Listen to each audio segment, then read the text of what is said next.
Hello! As I was recording the voiceover for this video, I realized that I go into a bit of spoilers for specifically the Spider-Man No Way Home film. So if you have not seen it, I do mention some spoilers, but I also ramble about anything, so you might not even realize what I'm talking about. Anyway, spoiler alert.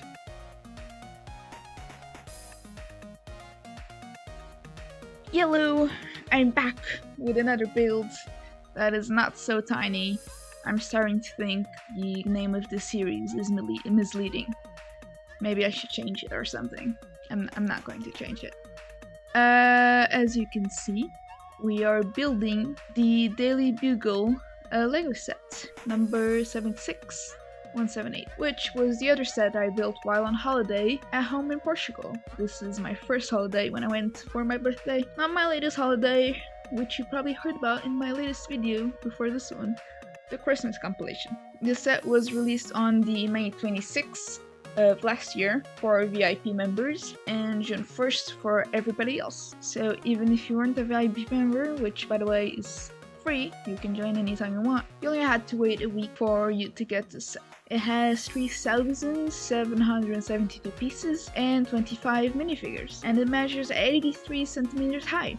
I think it's one of the tallest Lego sets. Taller than this, actually, maybe the Eiffel Tower only. I'm not sure. I also have the Eiffel Tower. I should take a picture of all the Legos I have someday. It is divided in 4 stories, including J. Jonah Jameson's penthouse office and the bullpen, where the newest news are written by the Daily Bugle's journalists. Or if you've seen the newest Spider-Man movie, journalists in quotes.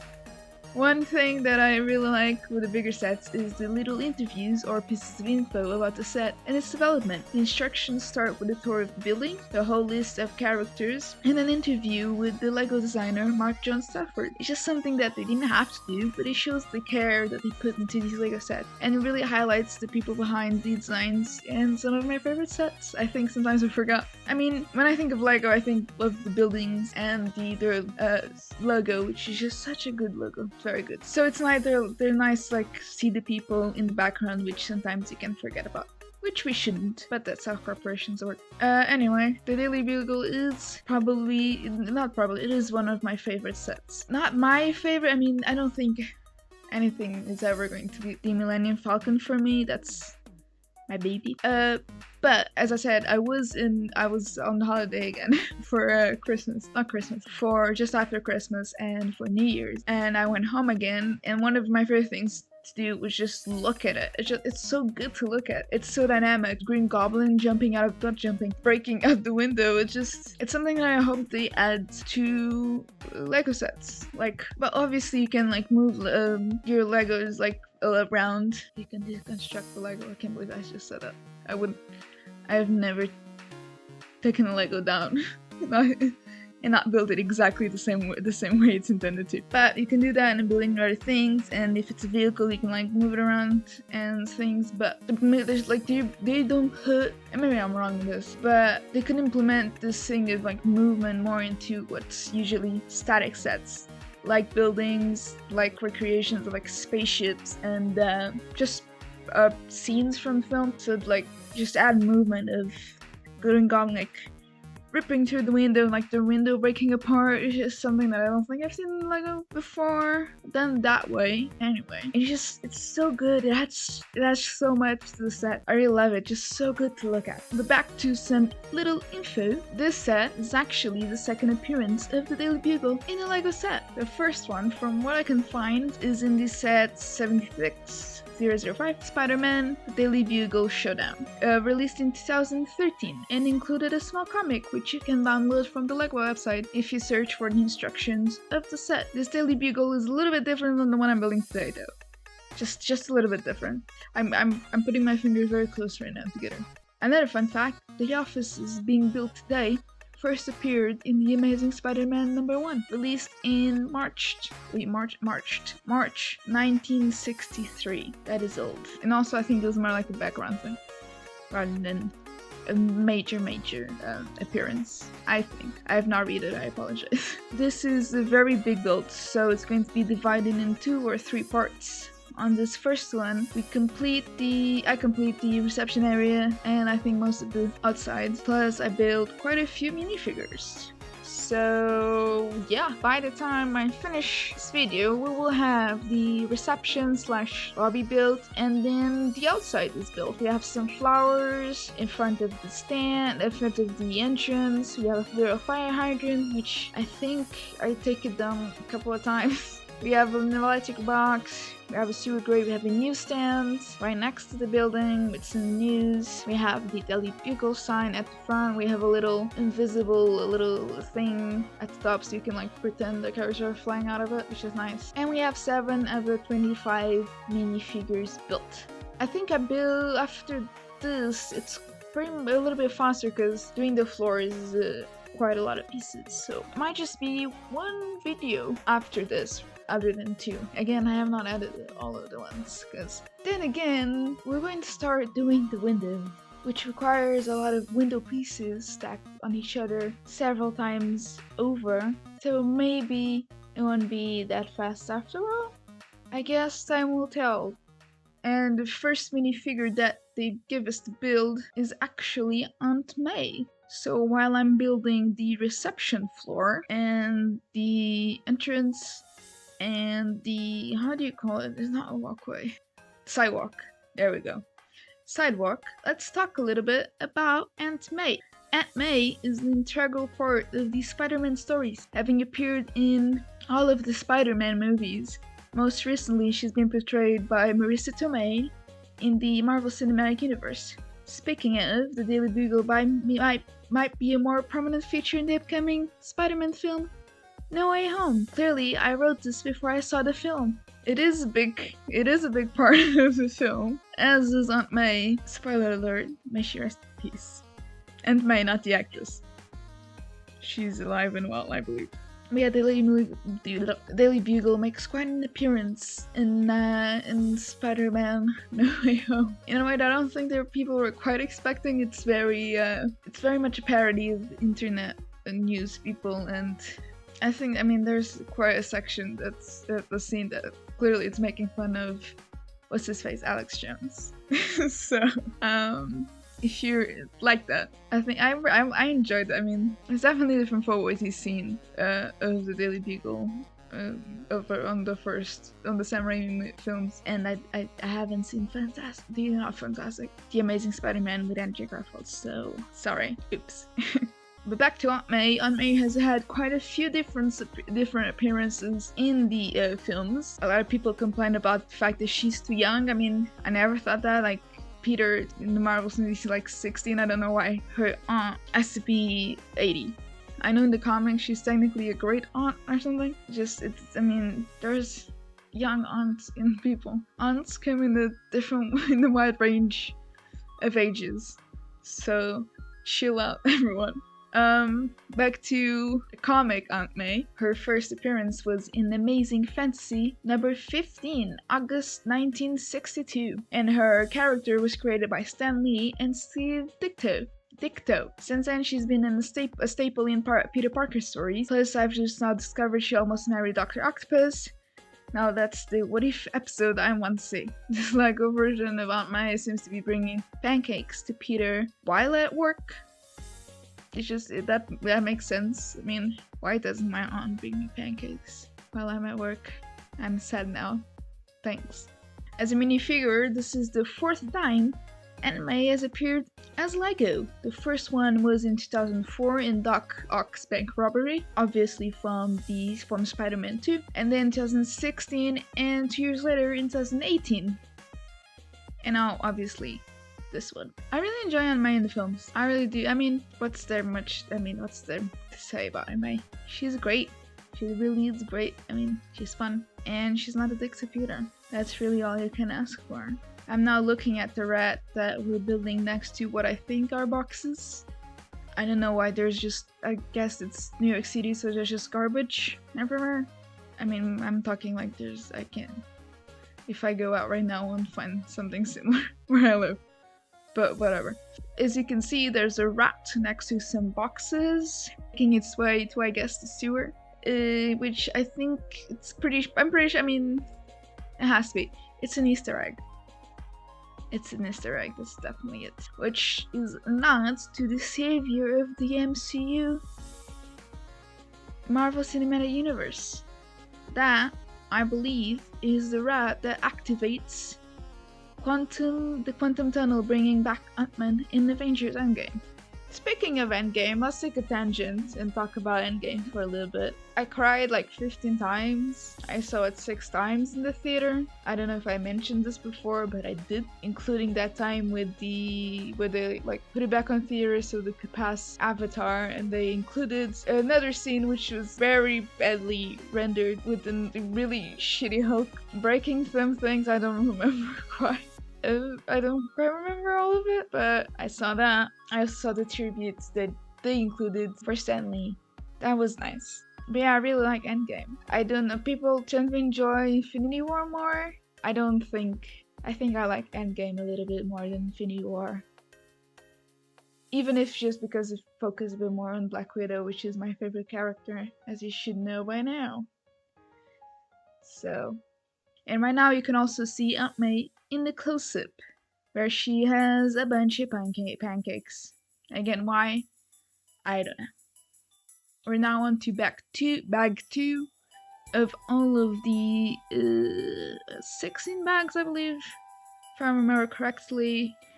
I did take a picture after I took out all of the bags of the boxes and laid them out neatly, so it might be on my phone. I need to look it up, see if I can find it, maybe put it in here. I don't know why I haven't thought of doing that before. I think we built Gwen Stacy right away as well. Yeah, that's Gwen Stacy on the right and Ron Barney on the left. Another 2 minifigures. These 2 are civilians. I don't know if this is Gwen Stacy. I don't think this Gwen Stacy is a superhero as she can be in some other universe. But speaking of Gwen Stacy, she first appeared in The Amazing Spider-Man number 31 in December 1965 and was created by Stan Lee and again Steve Ditko. I'm sorry if I'm saying his last name wrong. I don't mean to. She was a constant in comments as Peter's love interest until she died in The Amazing Spider-Man number 121, the night Gwen Stacy died. That's username checks out kind of moment. Just 8 years after being introduced, she was quite a short-lived character in that way. Although she has come back as a clone and in alternate universes, most memorably in Spider-Gwen. By the way, I am not that knowledgeable about comics. I am getting all of this info from the internet. Yes, you heard right. That scary monster called the internet. So I'm getting it from, I think, Comic Vine. They seem to be very knowledgeable about comics, so hopefully all of this is right. If it is not right, please let me know in the comments, and I will not make an amends, but I mean, this video won't be seen anyway, but I will pin your comment, like, give it a like, and say, like, this person knows more than I do. Apparently, so, yeah, correct me if I'm wrong, please. Unfortunately, I didn't really have, like, comics around. I mean, maybe I wasn't looking right place, but like, around me there wasn't really a place that sell comics. And I mean, sometimes you could find comics, but like not in a regular way, and it wasn't common. So I did not grow up with comics. It's fine though. I read them from time to time when I can afford them or find them. Anyway, she is a major character in both The Amazing Spider-Man 1 and 2, which again, I'm sorry, I have actually not seen. I do own Amazing Spider-Man 1, but I have not seen it. I'm very, very sorry. And she has yet to make an appearance in the MCU. So, maybe soon, I mean, who knows. I'm fixing a mistake that I noticed. I put the wall on the wrong side. That's going to happen quite a bit. I kind of suck at building when you really think about it. Back to Gwen Stacy. Yeah, I mean, I don't think, has she appeared I don't think she has appeared. She might have like been the student named Gwen. Now that I think about it, I'm not sure. But yeah, I mean, soon they are planning on releasing more Spider-Man films, I've been told. So who knows? She might make an appearance in Spider-Man 4. By the way, this is the first Gwen Stacy minifigure. I could not find any other Gwen Stacy minifigure. So that's the first for this one, and I guess an exclusive figure to this set so far. By the way, I'm also putting some newspapers. I forgot to get closer pictures of the newspapers, so I cannot tell what they're saying. But I could probably look it up. But I'm too lazy, so next time. Next time. By the way, I've already finished the elevator or lift and the back door. How fast am I? Am I right, people? Am I right, people? Exactly. Who are the people? I don't know. Then we also had, next to Gwen Stacy, when I built them, it was Ron Barney, who seems to be just a random civilian. Excuse me? Did I search for something just now? But I just said I was too lazy to do it. Who am I? What's happening? So apparently Brickpedia says he's a Daily Bugle reporter and once wrote about the Silver Surfer. The Silver Surfer will not make an appearance on this Lego set, so that's not foreshadowing. So that's Ron Barney, a very exciting minifigure. He's a reporter. That's nice, I guess. And that is the first ever, I know, exciting, very exciting, Ron Barney minifigure. And let's be honest, probably the last. I mean, come on. Then again, who knows? Kevin Feige is full of weird ideas. I'm now having trouble figuring it out, how to put on the web. There we go, you can do it, me. You can do it, there we go. Good for you. No, that's not it. Nope. Still not it. No. There we go. That's it. I believe I just hidden a backpack. No, not it. Nope. I'm still messing around with it. Never mind. I think that's it. Do I go back? No. Okay. I'm hiding, I believe it's a backpack, which I guess also happens quite a bit in the comics because I have played Spider-Man for PS4. Not the newest one that came out for PS5, but the one that came out for PS4 a few years ago, and one of the extra things that you can find is a bunch of backpacks that not me, that Peter Parker / Spider-Man as glued, webbed to walls and stuff like that. So that's a cool little feature. I'm now finishing the walls, and I opened the door for reasons I didn't understand. I think I was checking if I didn't put it the wrong way. I don't know. As I said, I'm kind of suck at building sometimes. Although for me, because I do like have to track back a few times doing builds, but I think it adds to the fun. I'm now doing, which is a Coke machine. Well, a drinks machine, not actual Coke.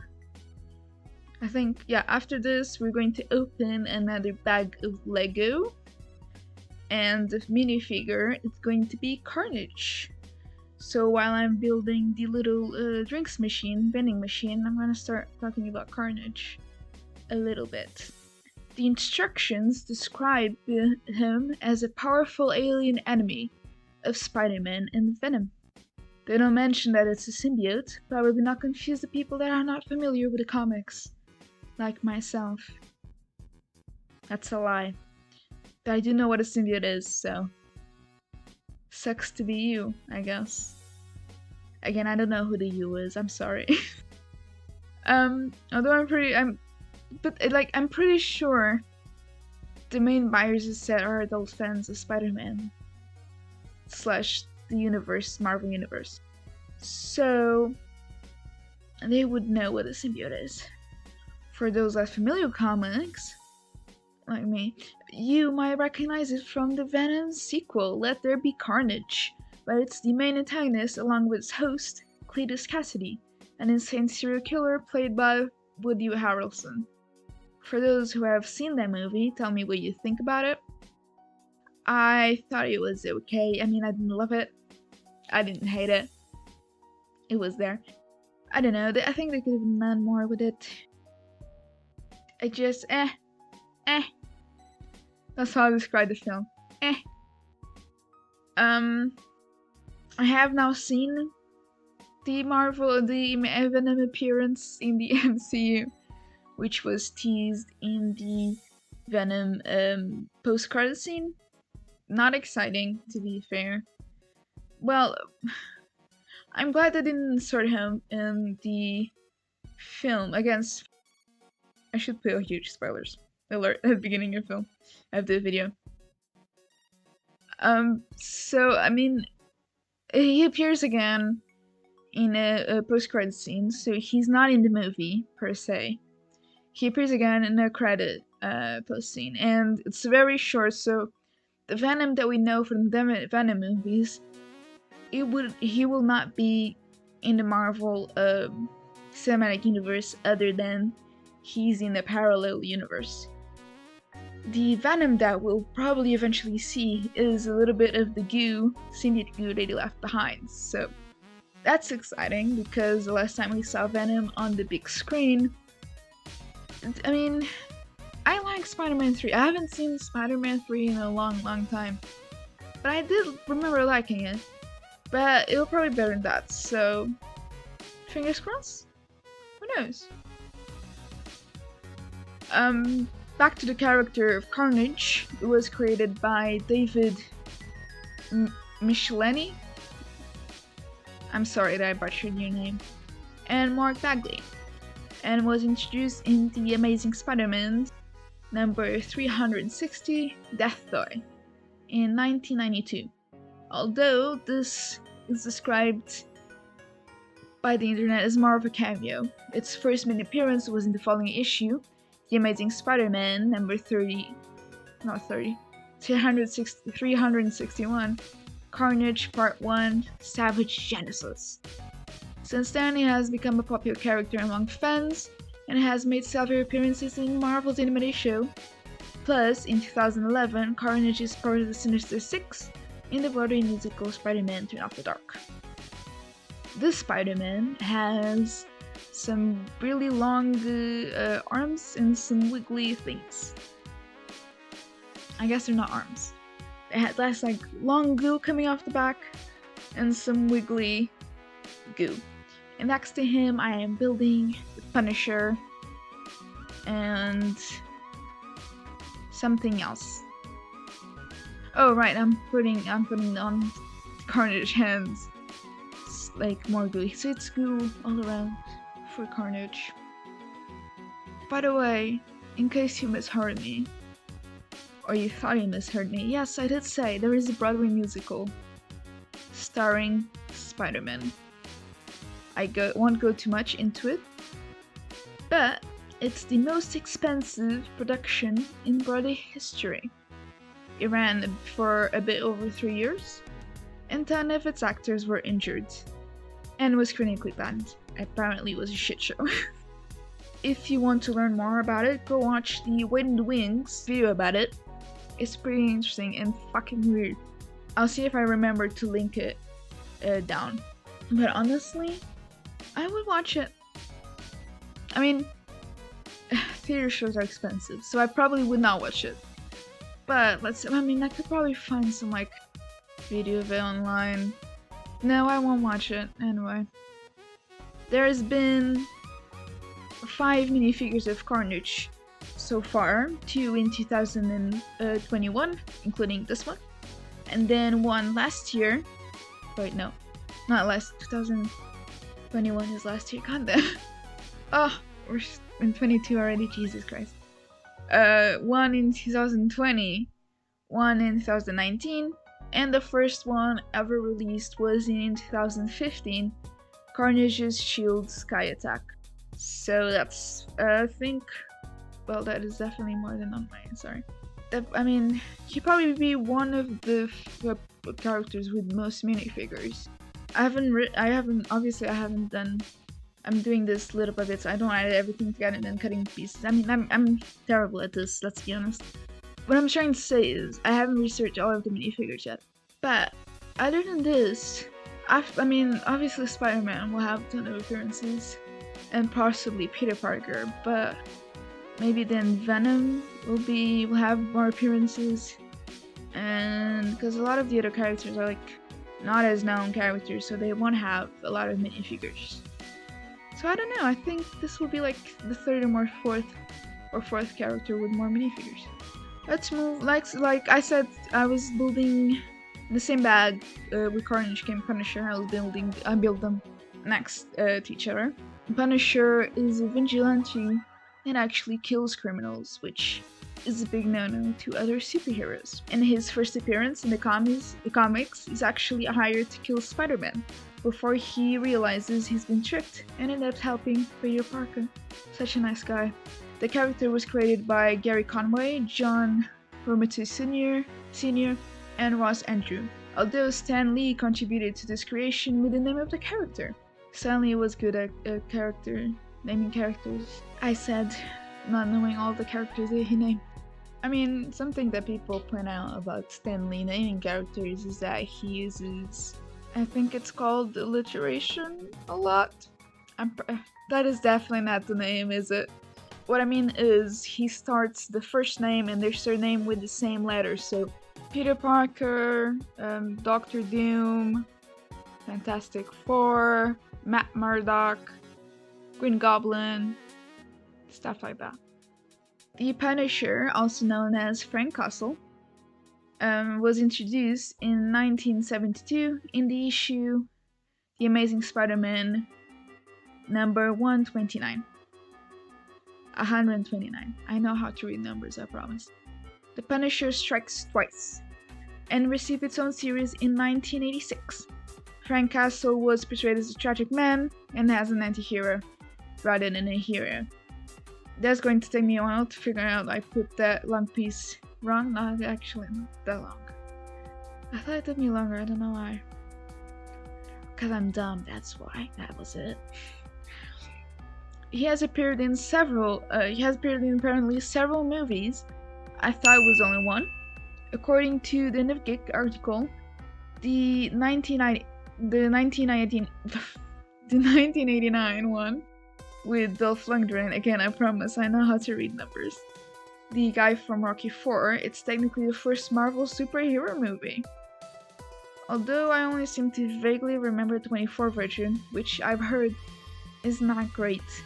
I personally have never seen it. Again, tell me in the comments if you have seen it and if you liked it. The version I'm more familiar with is when he appeared in the Netflix series Daredevil, played by John Bernthal. I really enjoyed the Punisher story arc in Daredevil and Frank's friendship with Karen. It's honestly kinda wholesome. Netflix also released 2 seasons of the Punisher own series, although these I enjoyed less, and barely remember them. This is the first time the Punisher figure has appeared in a Lego set. So another one that's right now exclusive to this set. And I mean, possibly not far. I mean, I'm looking at myself building this.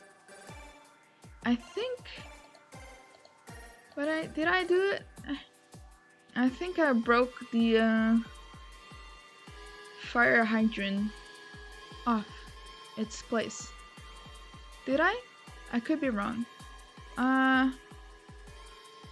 Maybe I managed it.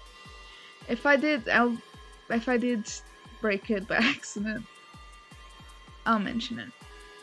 I'll add a little thing to it saying that I broke it. Yeah, there it is, out of its place. If I do it more times, I'll probably have a look at it. I mean, it can't be that many times. I'm not that bad. No, I'm bad at building. Anyway, I can see Carnage in the corner with a bunch of headlines. One of them I think is Kingpin.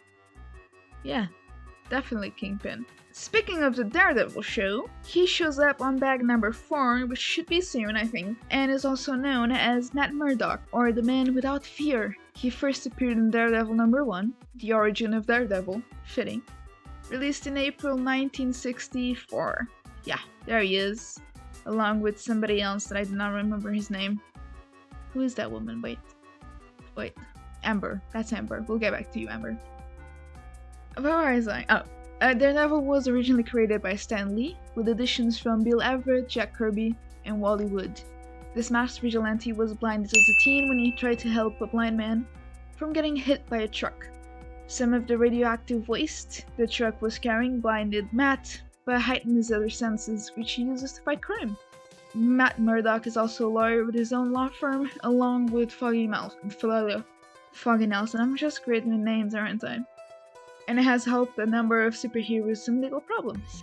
Daredevil also has ventured into other mediums, such as film, including a terrible movie in 2003, starring Ben Affleck. And most recently he had a cameo in, again, spoiler alert, Spider-Man No Way Home, where he's played by Charlie Cox, although he's strictly just a very good lawyer on this one.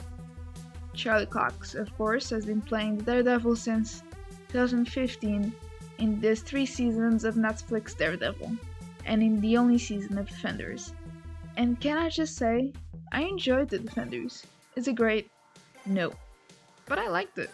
Especially the dynamic with Matt and Jessica. They were great together. I also really enjoyed the Daredevil series as a whole. The first season being the best, then season 3, and then season 2.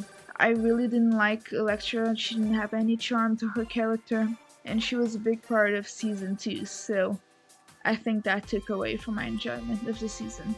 Same with Stick. I don't like him. The Netflix series ended in 2018, but Daredevil should come back with Charlie Cox in the near future in the MCU, and I'm really excited for that. I hope they bring other characters from next week's series with the same actors. Specifically, Jessica Jones. And her actress. I do not remember her name. I'm sorry. I forgot to write it down. But yeah, Chris Britton? Something written, isn't it? Sorry ma'am. I apologize deeply. There's been quite a few minifigures with the name Daredevil. Like there's a huge, like 20 of them with the name Daredevil. None of them this Daredevil. Or even the Marvel Daredevil. This is the first appearance in the Lego set. This is it, the first ever appearance. But if you... It's not Brickpedia, I think. Another site, I can't remember now. If you go to like a place where you can buy individual bricks and like minifigures, or like check their value, if you put in Daredevil, there's like 20 of them that show up. And there's like, it's those... Well, it's what Ghost Rider, the guy, is, which basically just jumps a bunch of shit, right? Yeah, over like in the bike, over like rings of fire and cars and shit like that. That's the thing of the Daredevil, not this Daredevil. The other figure, Amber Grant, she first appeared in Omega the Unknown #1 in March 1976. In the comics, she's a photographer for the Daily Bugle and a very minor character. She's only appeared in like a handful of issues, I think, from what I could find. Also another first appearance as a Lego minifigure, and probably her last. Let's be honest. As you can see, like, we've built, on these first 4 bags, we build 1, 2, 3, 4, 5 minifigures? 6 minifigures. And half of them, I think? No, 4 out of 6. Yeah, 4 out of 6 make their first appearance in this set. And so far at this moment, they're exclusive to this set. So I think that's also, if you're a fan of Spider-Man, that's like a huge, I'm missing the word, shit. It will attract you to the set because so many of like characters that are very popular. I mean, the Punisher is very popular, Daredevil is very popular, Gwen Stacy is very popular. That excludes Ron and Amber. I'm sorry. But It's just actually is that 7 characters? Ember, Daredevil, Punisher, Carnage. Oops. I know what I was saying. Oh I forgot. So if you're a big fan of the Spider-Man universe and its characters, before this, like, there's no minifigures of them. So if you're fan of both Lego and Spider-Man, just the amount of minifigures that they put, the new minifigures that they put into the set, it's huge. And according to the website that I was looking at, which again I do not remember his name, I forgot.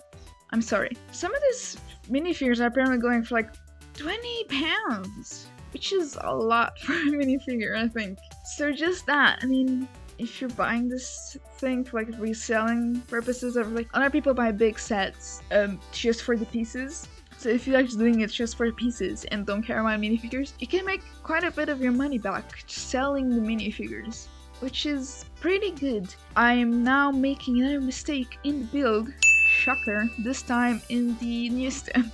Because of course I am, because again, I suck at building. But in this bag, by the way, we also have a reference to Morbius in the TV screen. You cannot see it right now, but you could see it in the TV screen in the lobby. There is Morbius playing. Well, there's news about Morbius, which, by the way, Morbius is going to have his own film in 2022, played by Jared Leto.